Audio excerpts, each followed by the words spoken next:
ઓહો ખરું હો.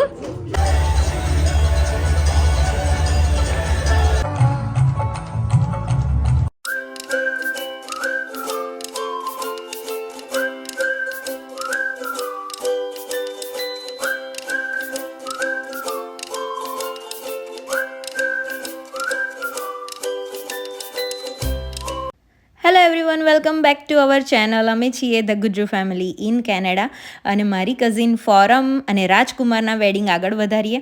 જેવી રીતે તમે કાલે જોયું કે જાન આવી ગઈ હતી, તો જો જાન આવી ગઈ છે તો એમની સાથે ડાન્સ કરવાનો મોકો કેમ ના ગુમાવીએ. તો અમે બધાએ જાન સાથે ગરબા રમવાનો ચાન્સ છોડ્યો નહોતો, તો આગળ વધીએ.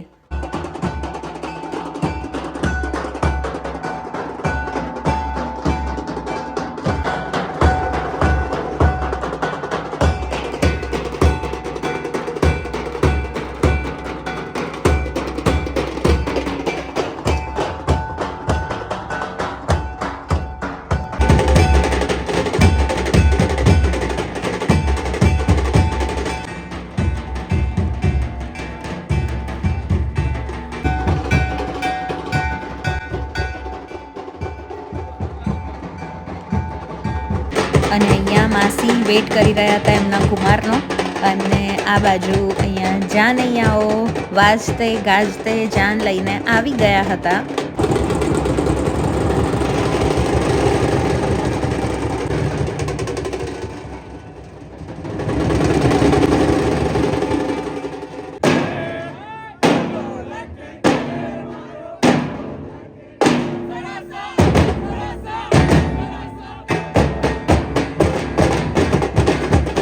અને ફાઇનલી અમારા રાજકુમાર અમને દેખાયા, જેનો અમે બધા ઘણી વારથી વેઇટ કરી રહ્યા હતા.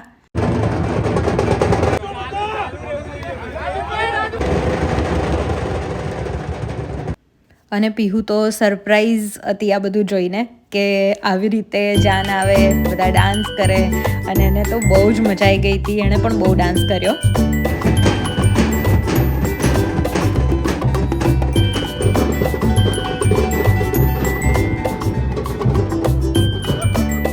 અને પછી હિન્દુ રીત રિવાજ પ્રમાણે સરસ રીતે જાનૈયાઓનું અને વરરાજાનું સ્વાગત કરવામાં આવ્યું.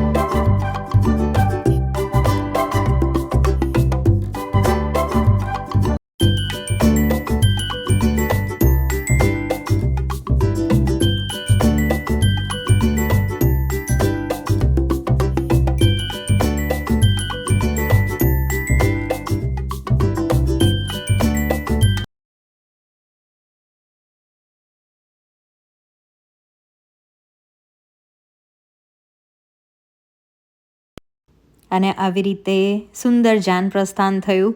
અને પછી સુંદર લગ્ન ગીતો વાગી રહ્યા હતા.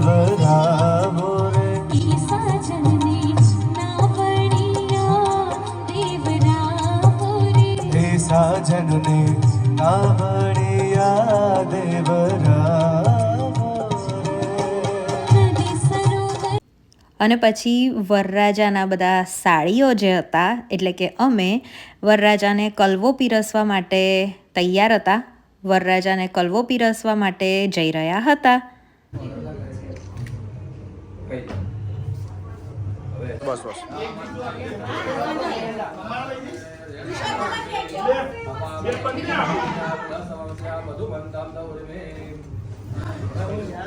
ઓહો ખરું હો.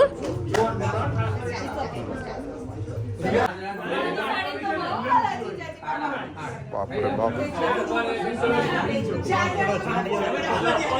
રાજભાઈ નેક્સ્ટ યર રેડી રહેજો. એ લોકોની વાડી છે.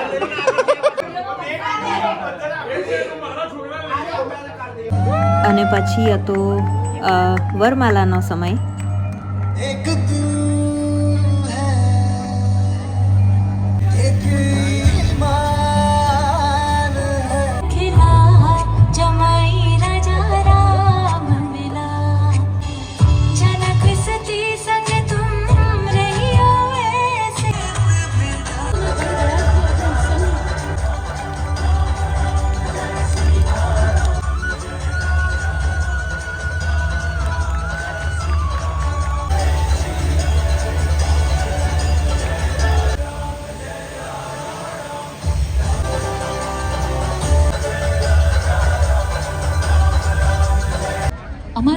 અવસરે પધારો અને રિદ્ધિ સિદ્ધિને સાથે લેતા આવજો, જેથી અમારો પ્રસંગ સવાયો થાય.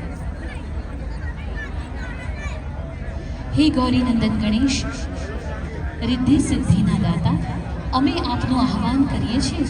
અમારા અને મંડપમાં વરરાજાની રાહ જોવાતી હતી. અને મીન વાઇલ અમે ગયા હતા બ્રાઇડને મળવા. હગું કરી દે ને. તો મસ્ત જ ફીલ કરું. બહુ જ મસ્ત લાગે.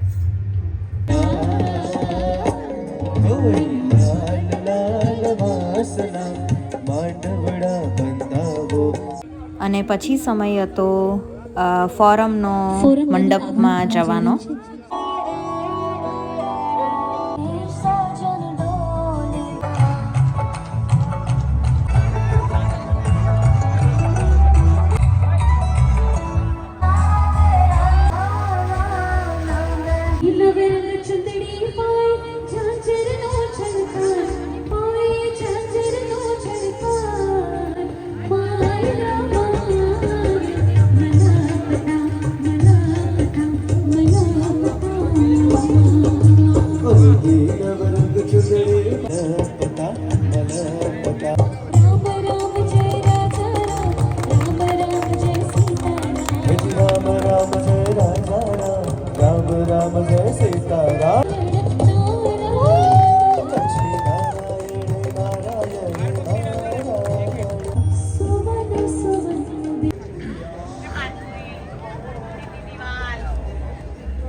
અને પછી અમારી નવી નવેલી દુલ્હન ફોરમને અખંડ સૌભાગ્યવતીના આશીર્વાદ આપવાનો સમય હતો. તો આ ટાઈમ એવો હોય કે બધાનું આમ લાઈક કહેવાય ને કે બહુ ભાવુક થઈ જવાય. તો એવો સમય હતો, બધાને મળ્યા અને બહુ જ મજા આવી આખી સેરેમની એટેન્ડ કરવાની.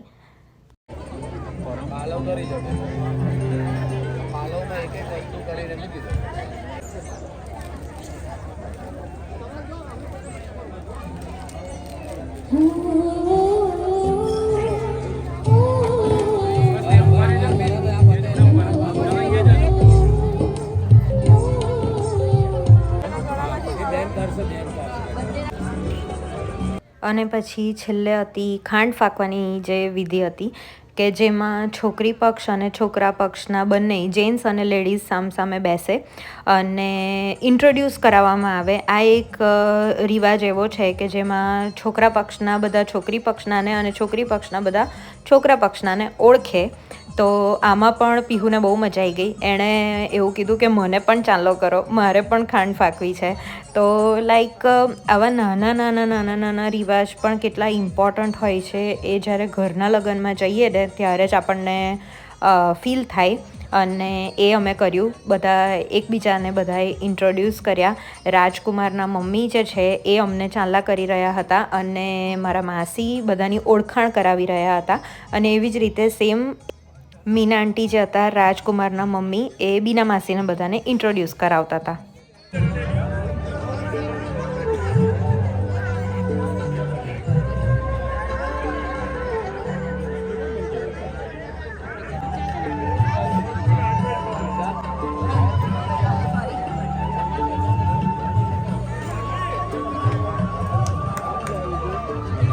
અને પછી છેલ્લે નવા પરણિતને અમે બધાએ વધાયા. અને એક વિધિ હોય છે કે જેમાં કહેવાનું હોય કે અમારી દીકરીનું ધ્યાન રાખજો. તો આવી રીતે સુંદર લગ્ન સંપન્ન થયા. અને આઈ મસ્ટ સે બધા જ વિડીયોનો ક્રેડિટ જાય છે મારા ભાઈ ઘનશ્યામને. એણે બધા જ વિડીયો બહુ સરસ ઉતાર્યા. કદાચ વિડીયોમાં એ દેખાયો પણ નથી કેમ કે એ જ વિડીયો ઉતારતો હતો. તો thank you so much Ghanshyam. અને આઈ રિયલી એપ્રિશિએટ. જો તું આ વ્લોગ ના બનાવ્યો હોત તો વ્લોગ બનત જ નહીં. તો થેન્ક યુ સો મચ. અને આવી રીતે અમે લગ્ન પૂરા કર્યા અને ઘરે જતા હતા. તો નાનપણની યાદ તાજા થઈ ગઈ કે અમે લગ્નમાં જતા હતા ને તો આવું કંઈક ને કંઈક રમકડું લેવડાવતા હતા. તો પીહુએ પણ કીધું કે મારે પણ કંઈ ટોય જોઈએ છે અને અમે ટોય લીધું પીહુ માટે. તો ઇટ વોઝ રિયલી એટલું સરસ લાગ્યું કે એકદમ મેમરી બધી તાજા થઈ ગઈ. તો આવા રહ્યા મારી કઝિન સિસ્ટર ફોરમના લગ્ન. તમને આ વ્લોગ કેવો લાગ્યો એ ચોક્કસથી જણાવજો. અને ગમ્યો હોય તો પ્લીઝ લાઇક કરજો, શેર કરજો, સબસ્ક્રાઈબ કરજો અમારી ચેનલને. અને ફરી મળીએ ત્યાં સુધી તમને બધાને જય શ્રી કૃષ્ણ.